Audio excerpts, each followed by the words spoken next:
嗱，我哋推論過呢個 sin 180度減 θ 咧，等於 sin θ 啦。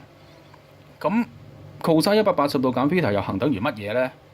咁其實你仲可以寫好多其他嘢嘅喎。嗱，例如 tangent 譬如90度加 θ 又等於乜嘢咧？咁樣又或者係再寫 tangent 270度減 θ 又等於乜嘢咧？咁樣咁我哋有好多條公式，咪要有好多條公式要記同埋推論咯。咁其實都幾花時間嘅喎，或者死背咧好慘嘅喎。咁而家咧就教一個方法咧，即係教大家點樣記嗰啲式啦。如果你真係死背咧，好容易記錯嘅。咁但係咧記啲式咧，其實我哋有口訣嘅，記住兩件事就得㗎啦。第一件事咧就記住幾時個 function 變，幾時個 function 唔變喎。